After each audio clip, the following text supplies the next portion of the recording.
Hare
Rama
విధంగా అమ్మ యొక్క అనుగ్రహం కావాలి అనేసి సర్వాన్ని నిన్ను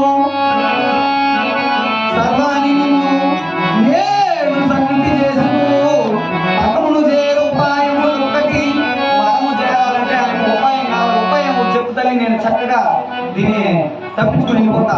సాధు పొంగవులెల్లా సాధనం వచ్చి సాధుపాయమెల్లను చక్కగాను ఇందులను విడిచి ఏ పరములెల్లా సంధి తెలిపేది యొక్క అనుభూతి బోధపరిచింది నిందు యోగి బోధము పడినట్లు అందిన దాంతయము నగిల మాత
సాక్షాత్ ఆ పోలేరమ్మని తోడు పెట్టుకొని అన్నీ ఆయనకి తోడుండి అన్ని సకాలంలో ఇది కావాలంటే తక్షణమే. ఎందుకంటే వాయు వేగంతో ఏది భిన్ని వ్యాపిస్తుంటే గాలి ఇక్కడ నుండి మనం మాట్లాడుతూ ఉంటే పాట వినిపిస్తుంటే గాలి వేగంతో వెళ్తా ఉన్నాం. ఇటువంటి ఈ గాలి వేగంగా హనుమంతుడు కూడా చూడండి వాయుపుత్రుడు అని ఎందుకు చెప్పుకుంటారంటే ఆయన వేగంగా వెళ్ళిపోయి ఏదైనా ఉందంటే గాలి. అందుకనే వీరబ్రహ్మేంద్ర స్వామి కూడా చెప్పాను కదా, కోరంగని వ్యాధి పుట్టి ఈ సాంజ తిప్పున వడగాలను పుట్టి కోరంగని వ్యాధి పుట్టి 1,000 మంది కోడిలాగా చచ్చేవయ్యా. ఎందుకంటే ఈ విషగాలుల వల్లనే అన్ని రోగాలు వస్తుంది.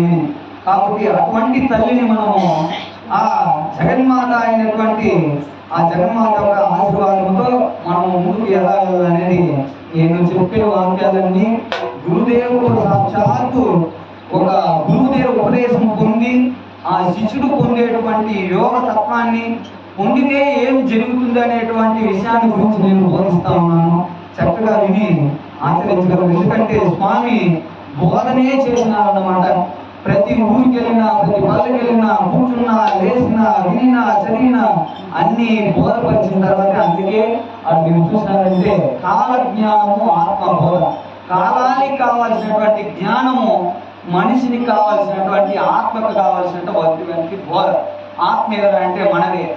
ఆత్మ అంటే మీ గాలి రూపంలో ఉంది ఆత్మ. ఎందుకంటే ఈ ఆత్మ ఏడుపు సేపు ఉంటుంది, ఎగిరి ఇంకో కాడికి వెళ్ళిపోతుంది. ఈ ఆత్మని కట్టు పెట్టేదానికే ఈ విషయాలన్నీ కూడా. ఎందుకంటే వింటా ఉంటే, ఇప్పుడు నేను పాడుతూ ఉంటే మీ మనసు ఎక్కడికి వెళ్ళదు. ఇంకా ఒక మంచి పాట పాడితే బాగుండు, ఇంకా బాగుంది, ఇంకా బాగుంది. ఎందుకంటే మనసు ఆత్మని గట్టిపడేయడం. కాబట్టి చక్కగా ఇలా బోధిస్తా ఉన్నారు అనమాట. నరులారా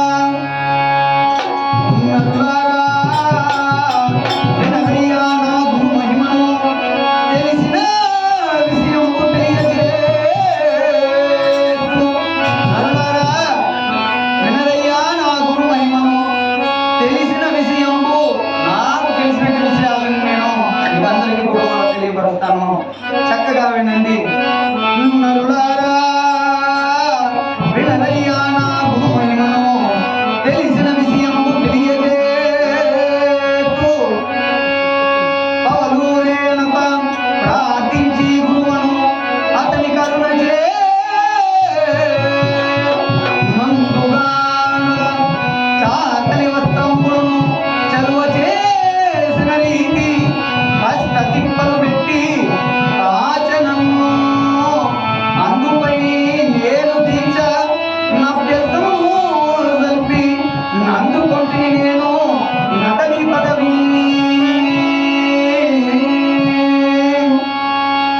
అయ్యా గురుదేవా, నరులారా వినండి.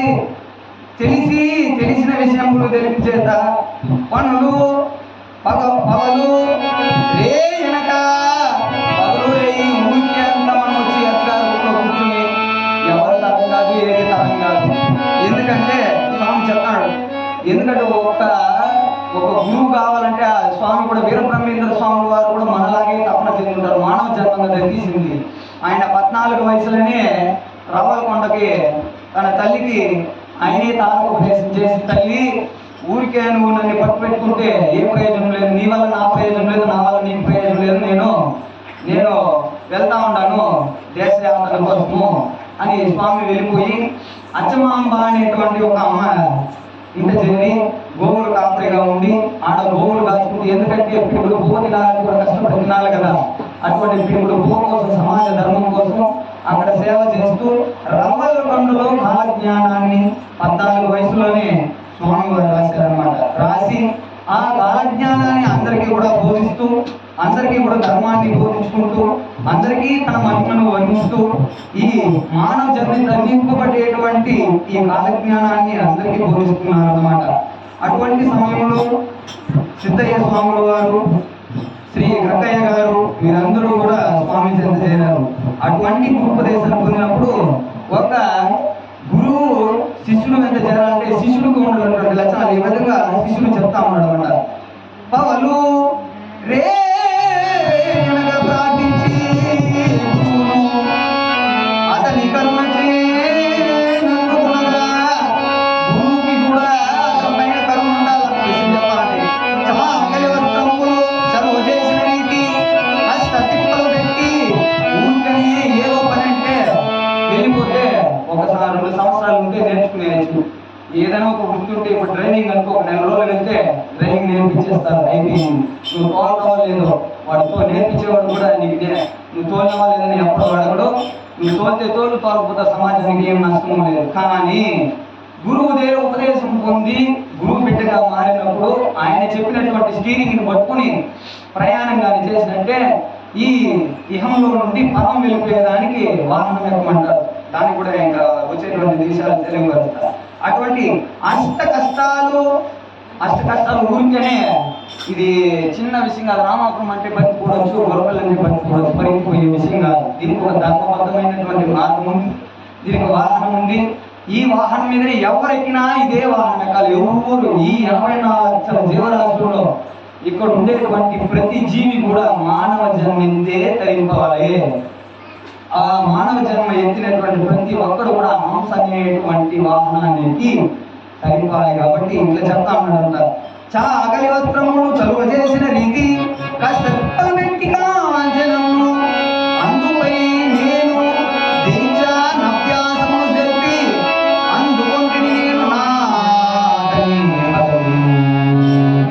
ఎప్పటికైనా ఒక గురువు శిష్యుడుగా ఉండేది, ఆ శిష్యుడు ఎప్పుడైనా గురువు అవ్వాల్సిందే. అది తెలుసుకుంటే, తెలియకపోతే కొంత మానవులో మానవులాగా కలిసిపోయి వినడానికి మాత్రమే, చెప్పడానికి మరి కాబట్టి ఇది చెప్తా ఉన్నారన్నమాట. దాన్ని వివరించి దాన్ని వివరించి చెప్పను దానిలో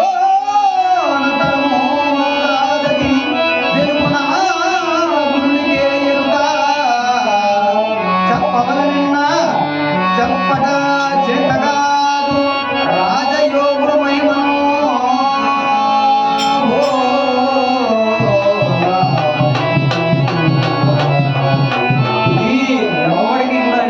చెప్పాలంటే ఇప్పుడు మనం చిత్తూరు వెళ్ళాలంటే 22 కిలోమీటర్లు ఉంటుంది, 10 మీటర్లు ఉంటుందని కరెక్ట్గా చెప్పచ్చు.